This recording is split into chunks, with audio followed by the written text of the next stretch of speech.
إن الحمد لله نحمده ونستعينه ونعوذ بالله من شرور أنفسنا ومن سيئات أعمالنا من يهده الله فهو المهتد ومن يضلل فلن تجد له وليا مرشدا.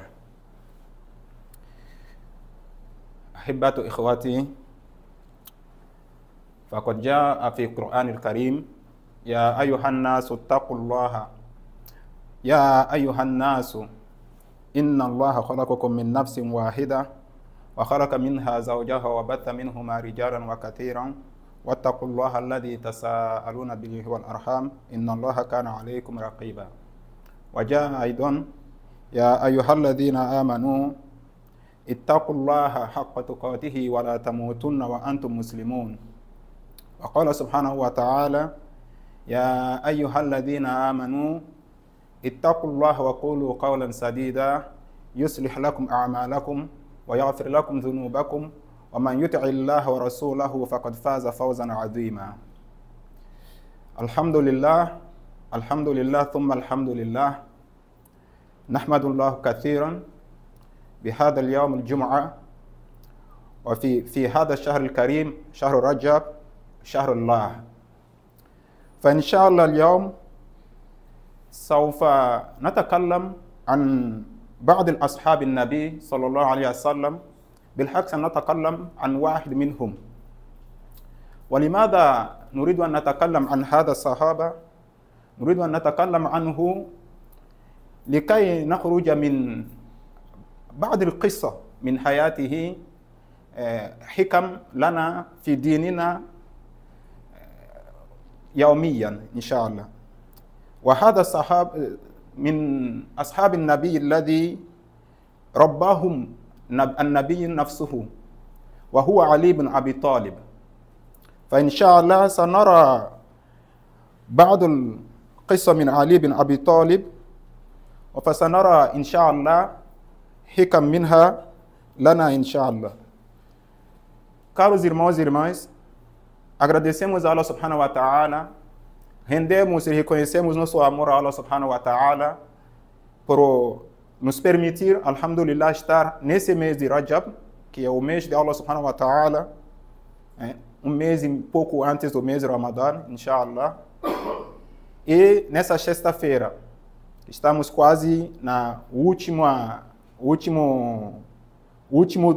etapa, né? O último terço, agora vamos começando do mês de Rajab. E nesse mês, eu gostaria de trazer algumas histórias, na verdade, de alguns sahabas, mas, na verdade, principalmente hoje, de um sahaba em particular, que faz parte do grupo de sahabas, o grupo de companheiros do profeta, alayhi salatu wassalam, que foram educados, ou, vamos dizer, criados pelo próprio profeta Muhammad sallallahu alaihi wasallam. Ou seja, cresceram na casa do próprio profeta Muhammad sallallahu alaihi wasallam desde a infância até a idade adulta. E entre esses sahabas, teve um que sobreviveu por muito tempo ao profeta. Como que eu vou dizer sobreviveu por muito tempo? Quer dizer, ele teve muito tempo de vida, na vida adulta, depois do profeta alayhi salatu wassalam. De tal maneira que tem várias histórias e vários feitos da vida dele que podem servir de lição e de referência para nós, para a gente melhorar a nossa vida e também melhorar a nossa fé no nosso dia a dia. E esse sahaba em particular é Ali ibn Abi Talib. Ali ibn Abi Talib, desde a infância dele, na verdade, ele foi criado pelo profeta sallallahu alaihi wasallam. Na verdade, se a gente for olhar nas nossas situações atuais, Ali pode ser considerado como um filho adotivo do profeta Muhammad sallallahu alaihi wasallam. Apesar de não ser um primo do profeta alayhi salatu wassalam, ele foi criado desde a infância com o profeta Muhammad sallallahu alaihi wasallam, e a revelação começou na frente dele, e a shahada dele foi de iniciativa própria dele. Ele tinha uma consciência muito cedo. É um exemplo interessante de pegar para ver qual que é a ética que a educação profética deixa na mão de todo mundo. Isso também é um testemunho dos valores que o profeta sallallahu alaihi wasallam tem na sua casa.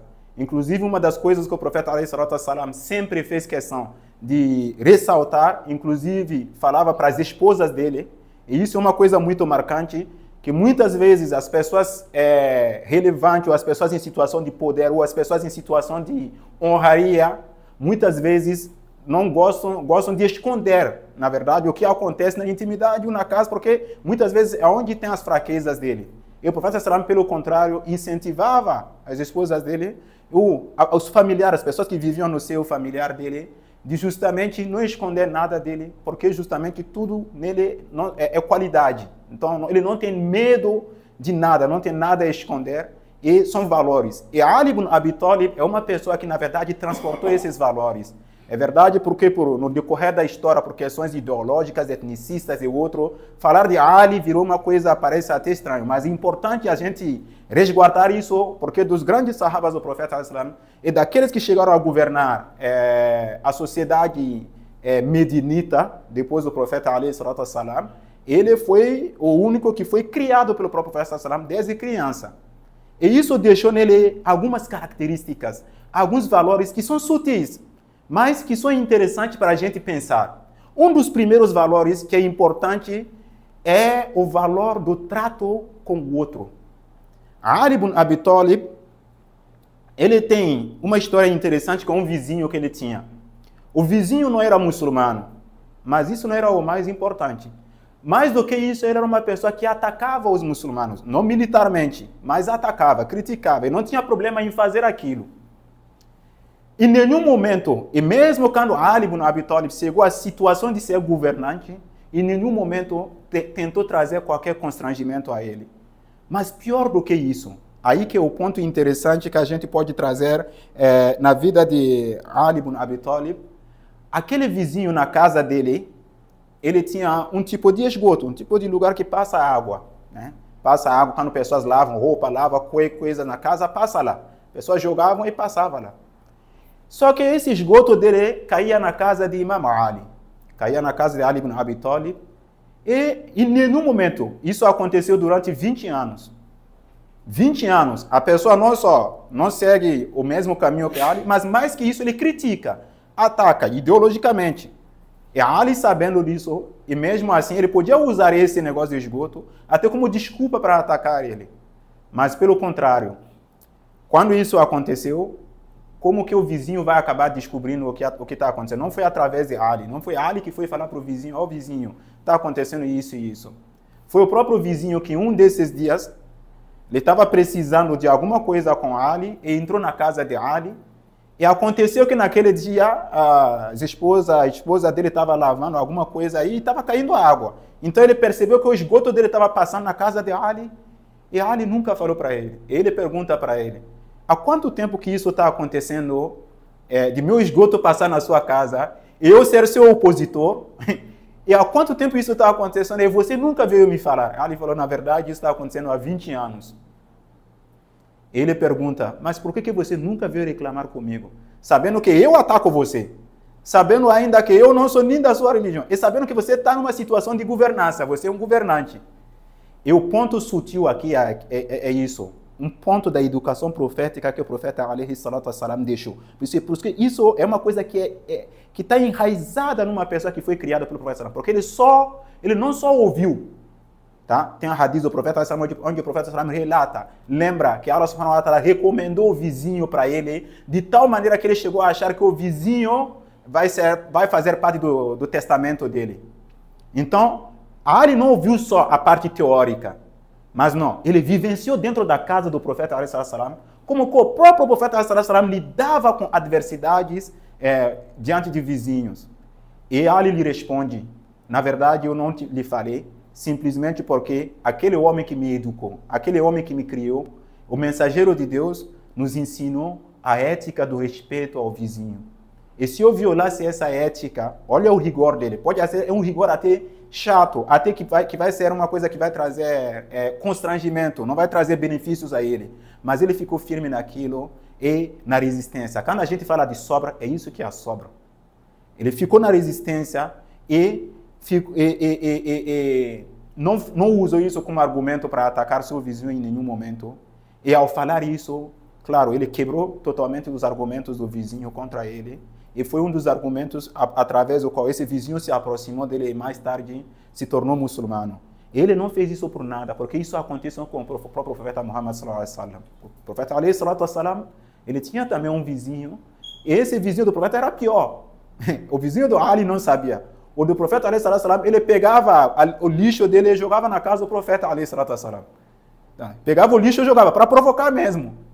Para que o profeta reagisse, para ele mostrar que realmente, não, você não falou que a religião de você, o din de você, a filosofia de vida de você é a paz, então estou mostrando que não é paz. E o profeta nunca reagiu. Até que um dia ele esteve doente. E quando ele esteve doente, ele parou de jogar. Aí ele ficou um tempo sem jogar, e o profeta ficou estranhado. O cara não está jogando, será que aconteceu alguma coisa com ele? E foi lá perguntar na casa dele o que está acontecendo com ele. E o profeta soube que ele está doente. O profeta foi visitar ele doente. Aquilo foi o que tocou o coração dele e tocou a mente dele para que ele pense. Esse é um apelo para nós muçulmanos, hoje em dia, para mostrar através do comportamento do profeta, porque nós gostamos muito de falar de sunna. Sunna é a boa postura, é o bom caminho, a boa tradição, o bom exemplo. Não é só uma tradição, uma prática. Esse bom exemplo que é constante, quando a gente fala disso, não é uma postura constante. E isso é uma postura constante da vida do profeta, de tal maneira que ele não precisou abrir a boca para falar para Ali, mas só de ver, aprendizado pela prática, isso enraizou-se no coração dele, de tal maneira que ele repetiu o mesmo comportamento com o vizinho dele. É um apelo também para nós. E o vizinho no Islã, na verdade, basicamente é a pessoa que vive no mesmo ambiente com você. Os sábios muçulmanos dizem que o vizinho é pelo menos 40 casas à direita, 40 casas à esquerda, 40 casas à frente, 40 casas atrás. Quer dizer, no final da conta, é o seu bairro inteiro. Tá? Manter o bom comportamento com as pessoas do seu bairro, o comportamento de ética, com as pessoas do seu convívio, não é só do seu bairro, mas as pessoas do seu convívio, é uma postura, isso na verdade é a realidade da sunna do profeta ﷺ. Tem um professor meu que gostava de falar que quando a sunna do profeta ﷺ, como você faz para diferenciar entre a sunna do profeta Muhammad ﷺ e um argumento ideológico, de alguém que está querendo só criar sua ideologia? Porque tem gente que grita hoje da sunna. Como você faz para diferenciar se realmente a pessoa está defendendo a sunna ou ele está usando a sunna como desculpa para defender uma ideologia? É simples. Quando a sunna do profeta ﷺ entra num lugar, ela traz a paz, a boa convivência e a felicidade entre as pessoas. Quando não é a sunna do profeta ﷺ, só vai trazer a divisão, a briga, o ódio, o fato da pessoa não querer nem encontrar seu vizinho, não querer nem compartilhar comida com seu vizinho. Quando alguém falar para você não se alimentar com comida de seu vizinho, de seu parente, ou não participar de comemoração de seu parente em nome da sunna, com certeza não é a sunna. Porque isso só traz o quê? Afastamento. Então, isso é uma das éticas da vida, um dos exemplos da vida de Ali ibn Abi Talib, que ele pegou do profeta ﷺ, que é bom que a gente guarde na nossa mente para sempre. E no nosso dia a dia, e no preparo também do nosso mês de Ramadã. Um outro exemplo importante da vida de Ali ibn Abi Talib é a resistência, o desapego ao dunya até os limites. Isso sim é bastante pesado. Porque Ali ibn Abi Talib, uma vez, ele estava na sua casa com seus filhos, e Ali ibn Abi Talib era casado com a filha do profeta alaihi salatu wassalam, como sabemos, e todos com fome. A Fátima, filha do profeta alaihi salatu wassalam, estava com fome.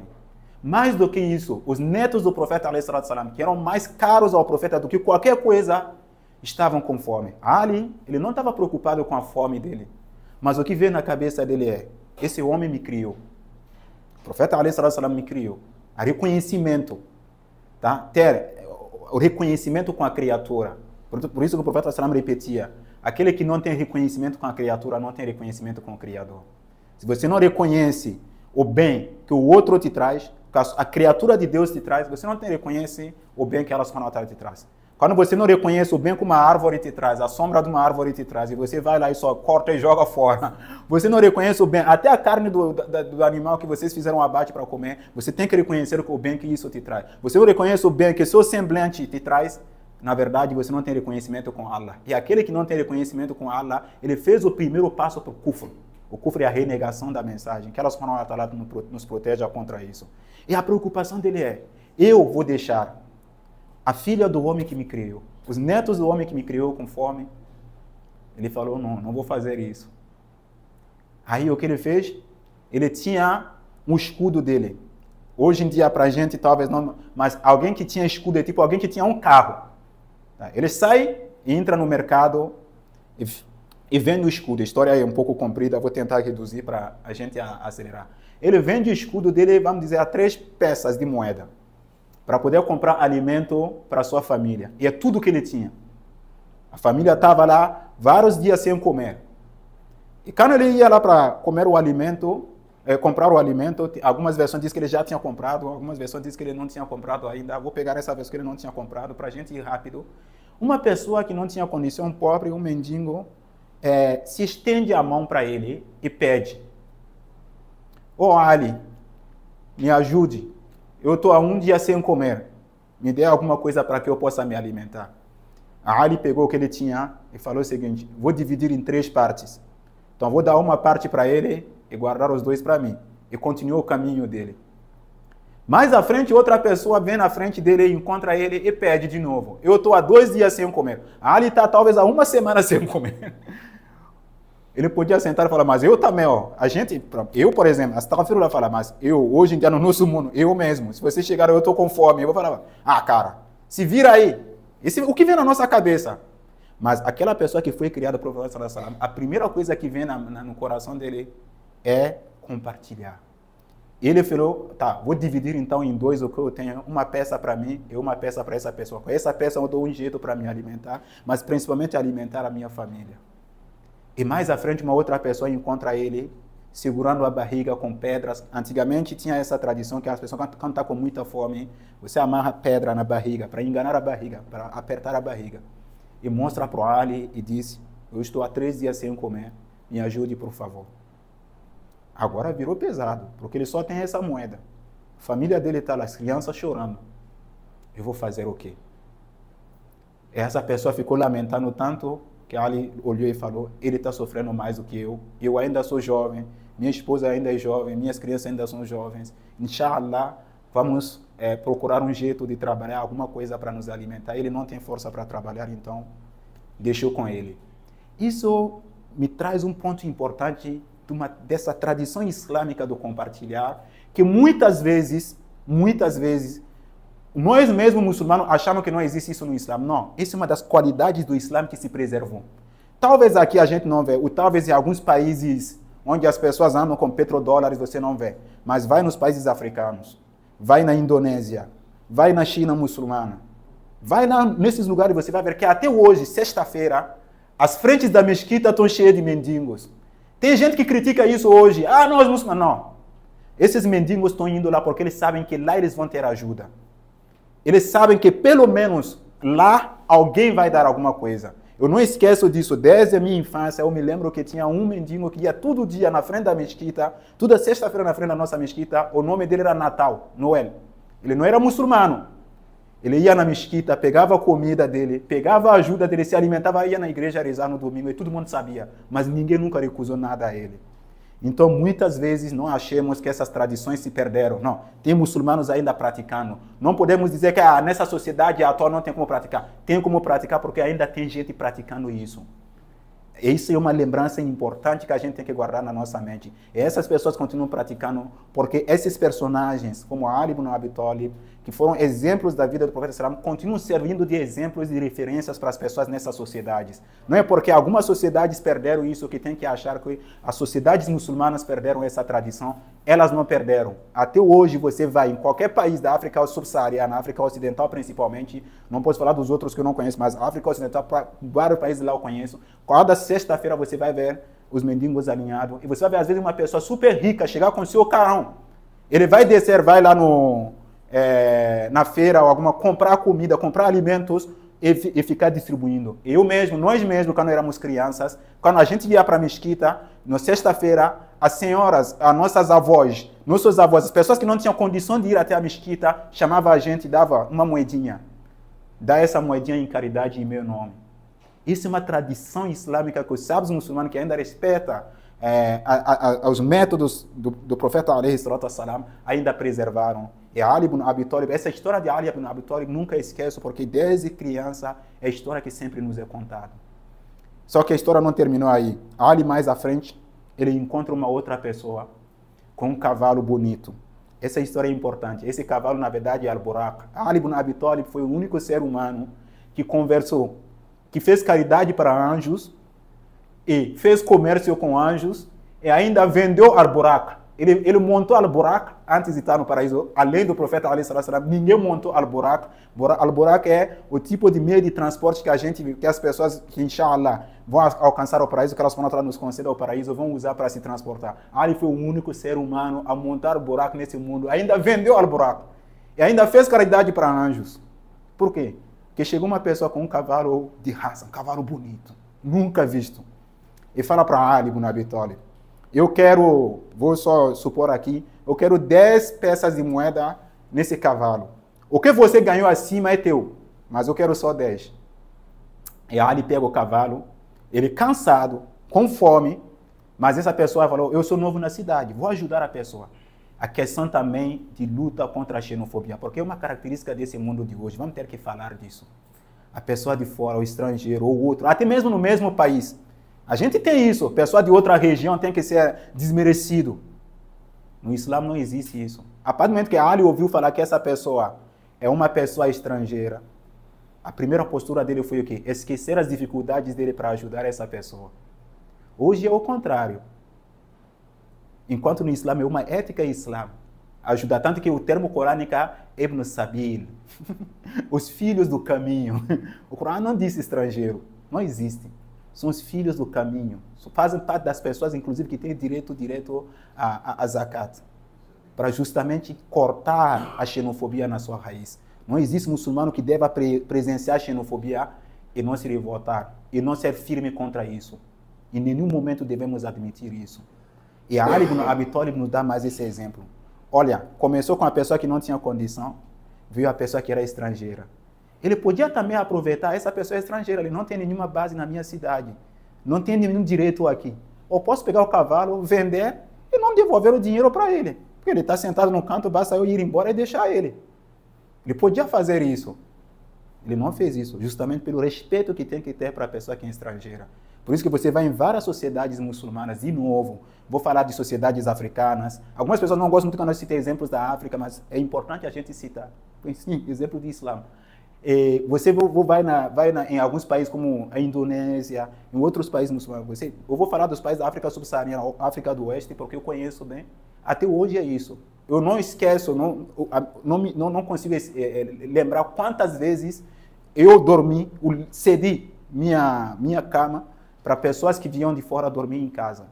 Quantas vezes eu dormi fora de casa para que pessoas que são estrangeiras dormir? Porque era uma coisa natural para nós. Mas os nossos parentes, nossos ancestrais não praticavam isso só do nada. É porque também é uma ética da sociedade, mas é uma ética islâmica. E eles preservaram e lutaram para preservar essa ética islâmica. Essa ética é preservada até hoje. Muitas vezes, mais Islã não é mais aparência de Islã. É mais Islã, é mais prática do Islã. É a prática que as pessoas não enxergam. Tá? Estender a mão a quem precisa. Estender a mão ao estrangeiro. Não trair quem é estrangeiro. Evitar a xenofobia. Lutar pelo outro.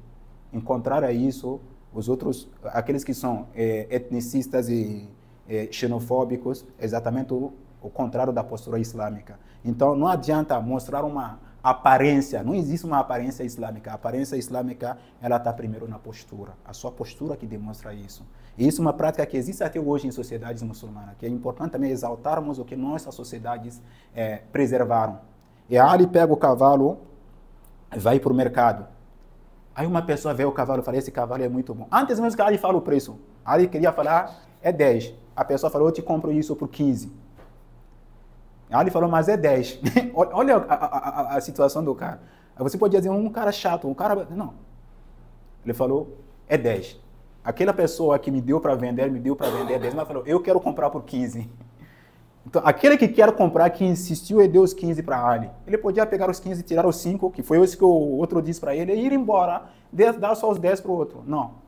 Ele foi, voltou até o dono do cavalo, e deu todos os 15 para ele. E agora o dono do cavalo vai se revelar para Ali. E explicar toda a história para Ali. E o dono do cavalo era um anjo Gabriel. E o cavalo era Al-Buraq. E os outros anjos eram Jibril, Mikael, todos os grandes anjos que tinham encontrado Ali ibn Abi Talib. E Allah subhanahu wa ta'ala, o profeta alayhi salatu wasalam chamou o sahaba para explicar justamente a lição que Allah subhanahu wa ta'ala quis nos dar adiante disso. Wa in shakartum la azidannakum. quando vocês têm reconhecimento diante de Allah subhanahu wa ta'ala, Allah vai aumentar a vocês. Tem o reconhecimento pela fé que vocês têm. Sim, só o simples fato de a gente ser muçulmano. Quer que a sua fé melhore, tem reconhecimento diante de Allah subhanahu wa ta'ala por ter te feito muçulmano. Você tem o que se alimentar, tem reconhecimento diante de Allah subhanahu wa ta'ala por ter te dado o que se alimentar.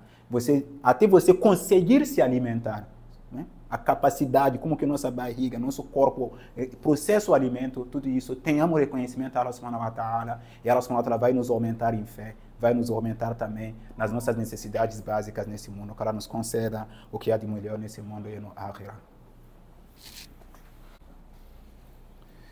Bismillah, walhamdulillah, wassalatu wassalamu ala rasulil karim, wa ala alihi wa ashabihi, wa liman tabi'ahum bi ihsanin illa yawmiddin. Outros aspectos da vida de Imam Ali que a gente pode trazer é também um aspecto importante que é bom bater a tecla. Inshallah, em outros momentos a gente vai voltar sobre essa questão, mas é importante voltar e trazer isso, pelo menos como um filigrama. A luta pela preservação da mensagem do Islã. Em que eu estou dizendo isso? Quando houve a questão de recompilar o Corão, Ali ibn Abi Talib foi citado entre as pessoas que tiveram divergências com Zaid. E algumas pessoas, por motivos ideológicos, motivos deles mesmos, ou motivo de não estudar a fundo o assunto, pegaram a questão como uma questão superficial. Porque muitas vezes as falhas que a gente tem tendência a querer projetar essas falhas nos outros. O ladrão sempre acha que o outro que está do lado também vai roubar. O criminoso acha que os outros também vai ser... É sempre assim. É sempre tentando projetar as suas falhas nos outros. A prova é hoje o que está acontecendo na Palestina. Vocês estão vendo agora com o exército do Irgun, que não é o Estado Irgun, é um grupo terrorista que criou aquilo, está acusando até a agência da ONU que está dando alimento para os palestinos agora. Porque eles acham que os outros são sempre como eles. Eles mesmos, que é um grupo terrorista, estão acusando os outros de ser terrorista, para poder matar. Exatamente. Mas fizeram isso e deturparam um pouco a história e acusaram Ali meio que de ser contra Zaid. Não, Ali não era contra Zaid. É porque tem uma história e uma luta que Ali tinha que fazer e que se ele não tivesse feito, talvez a gente não teria o Corão na nossa mão hoje. Porque muitas vezes é falaciosamente contado para nós que o Corão foi compilado por Abu Bakr ou por Usman. Gente, o Corão foi compilado primeiro por o profeta alaihi salatu wassalam. Nos mesmos livros que essas mesmas pessoas tiram hadith para dizer que foi nesses mesmos livros tem o relato do Mus'haf da casa do profeta alaihi salatu wassalam. Aconteceu que quando o profeta estava falecendo, ele deixou a responsabilidade desse Mus'haf na mão de Ali.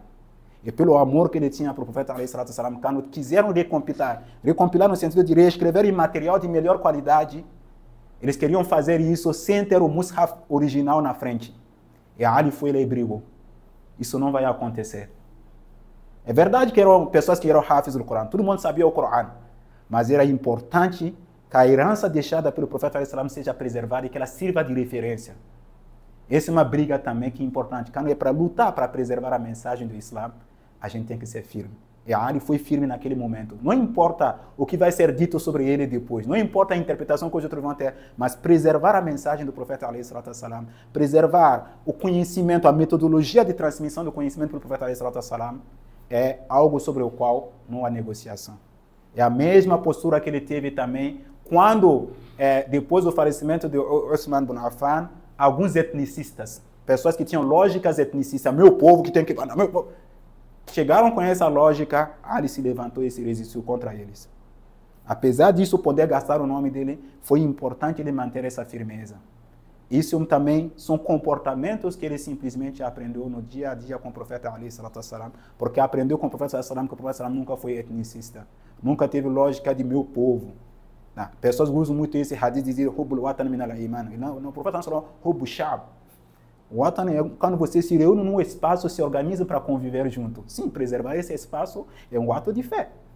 Preservar o espaço que você vive é um ato de fé. Preservar o meio ambiente é um ato de fé. Mas o profeta não falou que o amor pela sua etnia, pelo seu é fé. Conhecer a sua história é importante. Isso faz parte dos princípios superiores do Islã, mas uma lógica etnicista ela sempre tem que ser enfrentada. Por isso que os etnicistas entre os Umayyadas, quem enfrentou foi Ali ibn Abi Talib e não abriu mão. Ele foi firme até o final. Mas, ao mesmo tempo, Ali ibn Abi Talib tinha uma ética muito importante que a gente tem que lembrar. a ética da divergência. Ali ibn Abi Talib não divergia com alguém porque ele odiava a pessoa. Ele lutava por princípios. E tem 3 histórias interessantes sobre isso que a gente pode meditar.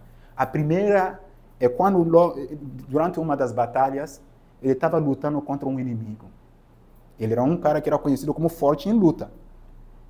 E quando ele derruba o oponente dele e pronto para acabar com ele, esse oponente prego pelo ódio, ele estava com ódio mesmo.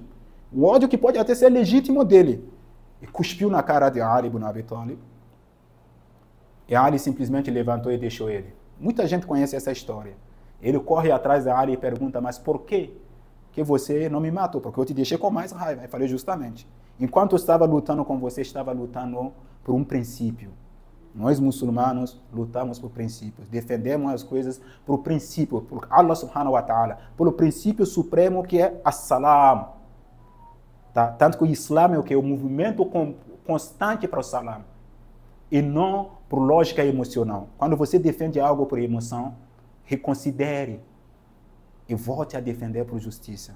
Como Allah subhanahu wa ta'ala, a justiça é mais próxima de Deus. O Corão nos lembra isso.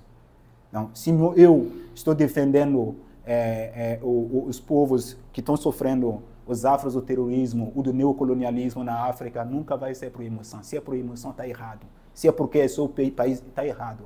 É por um princípio de justiça. Porque se isso acontecer com outro povo, da mesma maneira, quando está acontecendo com a Palestina, não estou lutando porque eles são muçulmanos, até porque os palestinos são todos muçulmanos, nem porque eles são gente parecida, como os europeus dizem, em relação aos ucranianos, você tinha gente, os ucranianos parecem com a gente, não. É por um princípio de justiça. Um povo está sendo massacrado, não existe desculpa. 30 mil mortos não tem desculpas. Como aconteceu, 2 milhões de refugiados internos em Burkina, mais quase 1,5 milhão no Mali. Não tem desculpa. Ou como aconteceu na Líbia, pessoas que pegaram gente que estavam correndo para sair, para procurar uma vida melhor, pegaram as pessoas para tentar escravizar e torturaram. Não tem desculpa. Não importa que é a mesma religião, o mesmo povo, a mesma ideologia que eu. Justiça. Princípio de justiça tem que ser. Isso não quer dizer que você tem que odiar a pessoa com quem você está em divergência. Pelo contrário, você está resistindo para o amor a ele, para impedir que o mal vença. E quando você impede uma pessoa de continuar no mal, você está ajudando a pessoa a evitar cometer mais pecados. Então, é um ponto importante. E Ali explica para ele, eu estava lutando por um princípio. A partir do momento que você cuspiu sobre mim, eu não estava mais lutando pelo princípio, entrou a raiva no meu coração.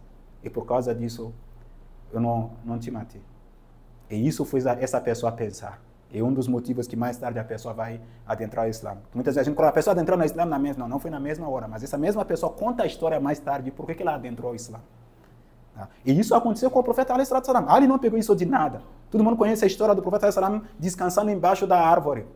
Aí a pessoa chega, mandaram ele para matar o profeta sallallahu alaihi wasallam para uma recompensa. Davam dinheiro para a pessoa matar o profeta sallallahu alaihi wasallam para recompensa. Então ele vê o profeta sallallahu alaihi wasallam descansando embaixo de uma árvore.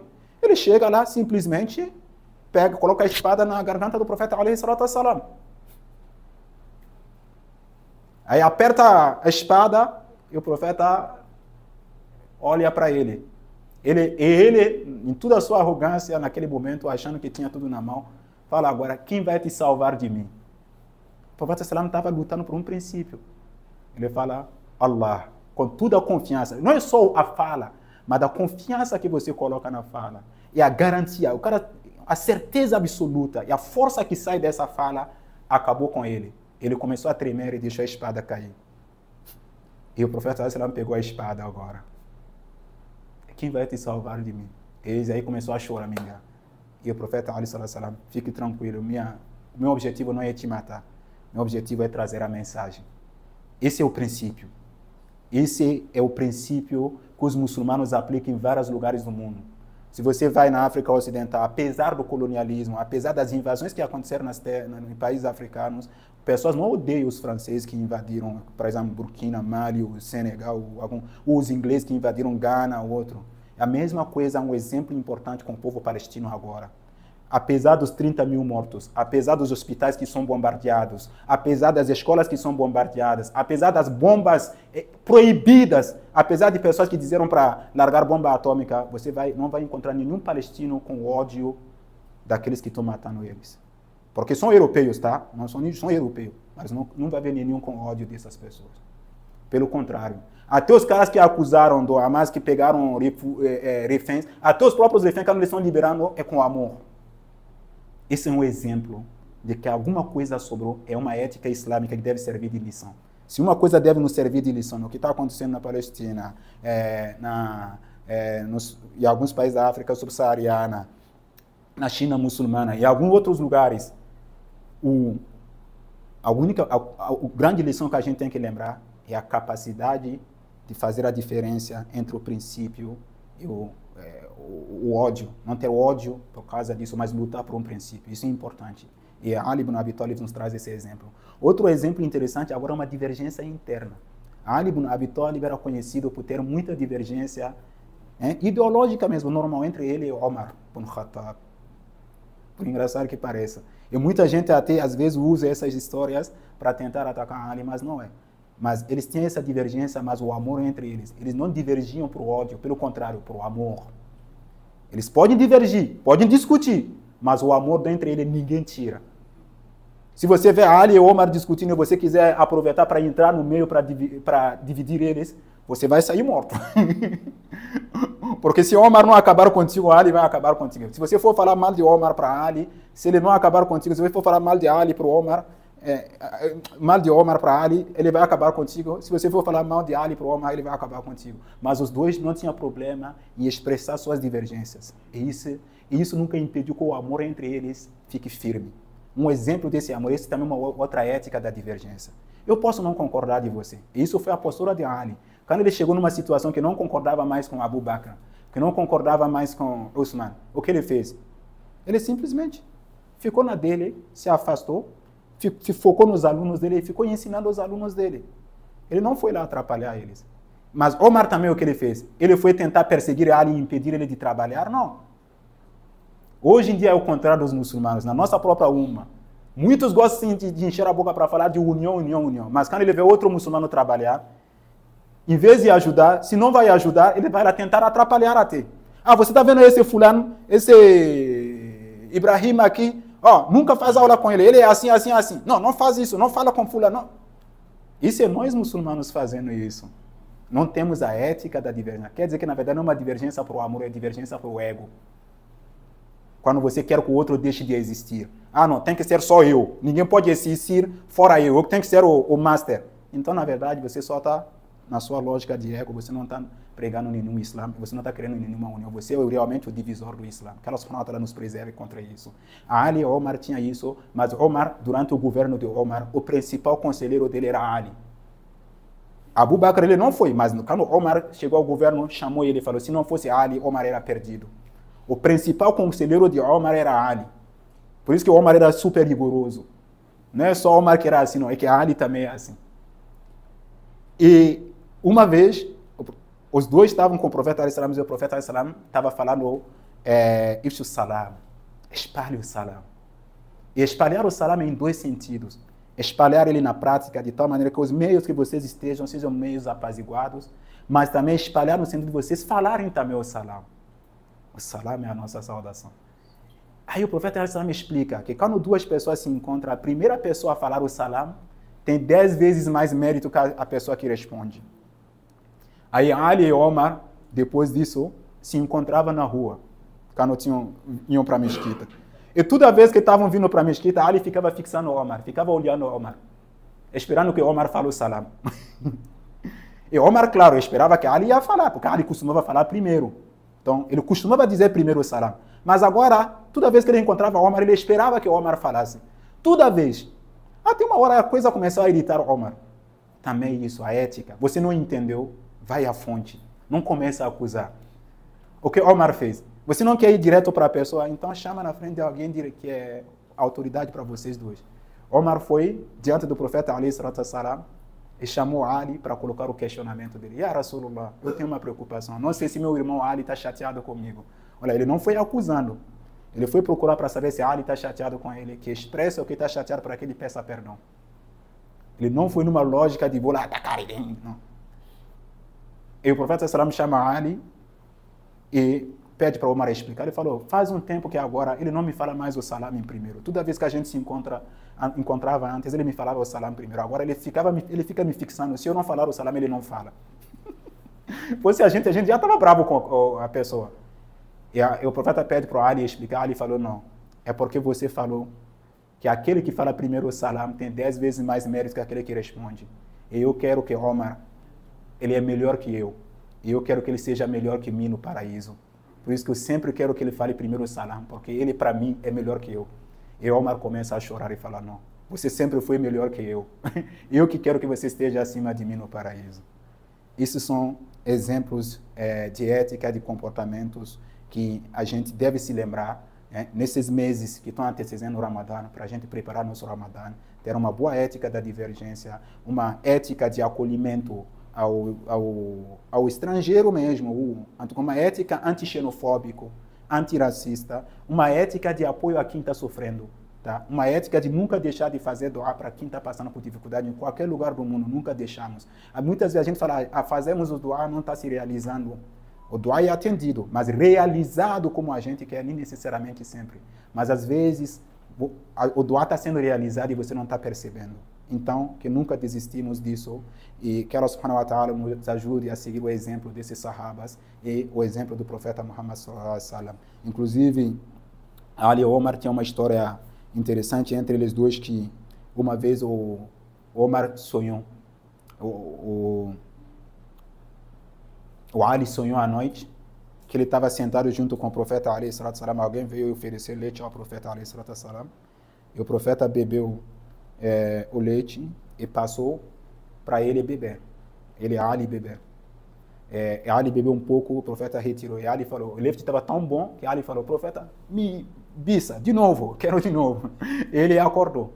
No dia seguinte ele estava sentado com Omar, porque Ali era um dos principais conselheiros de Omar. A mesma cena aconteceu. Uma mulher veio, ofereceu um leite para o Omar. Omar bebeu um pouco, deu para o Ali. E Ali viu que o leite está bom, ele pediu para repetir. E Omar falou, se o profeta tivesse repetido, eu também ia repetir para você. E Ali falou, mas você também fez o mesmo sonho? Ali falou, Omar respondeu para ele, claro, os corações que são ligados só enxergam a mesma coisa. Que Allah subhanahu wa ta'ala ligue nossos corações, que Allah subhanahu wa ta'ala reforce nossos corações no caminho do Islã, que Allah subhanahu wa ta'ala melhore nossa fé, faz de nós cada dia muçulmanos melhores, que Allah subhanahu wa ta'ala traga a paz, a justiça e a boa convivência no mundo. Inna Allaha malaikatahu yusalluna ala nabiyya ayyuhalladhina amanu sallu alayhi wa sallimu tasliman. Allahumma salli ala sayyidina Muhammadin al-fatih lima ughliqa wal khatim lima sabaqa nasir al-haqq bil haqq wal hadi ila siratikal mustaqim wa ala alihi haqqa qadrihi wa miqdarihi al-azim. Allahumma rabbana atina fid dunya hasanatan wa fil akhirati hasanatan wa qina adhaban nar. Allahumma rabbana dhalamna anfusana wa lam taghfir lana wa tarhamna lanakunanna minal khasirin. Allahumma a'inna ala dhikrika wa shukrika wa husni ibadatika ya rabbal alamin. Allahumma 'allimna ma yanfa'una وانفعنا بما علمتنا وزدنا علما. اللهم علمنا ما ينفعنا وانفعنا بما علمتنا وزدنا علما. اللهم علمنا ما ينفعنا وانفعنا بما علمتنا وزدنا علما. اللهم ربنا اتنا في الدنيا حسنة وفي الآخرة حسنة وقنا عذاب النار. اللهم ربنا اتنا في الدنيا حسنة وفي الآخرة حسنة وقنا عذاب النار. اللهم ربنا اتنا في الدنيا حسنة وفي الآخرة حسنة وقنا عذاب النار. وعباد الله إن الله يأمركم بالعدل والإحسان إن الله يأمركم بالإحسان إن الله يأمركم بالعدل والإحسان وإيتاء ذي القربى وينهى عن الفحشاء والمنكر والبغي يعظكم لعلكم تذكرون. أقم الصلاة. الله أكبر.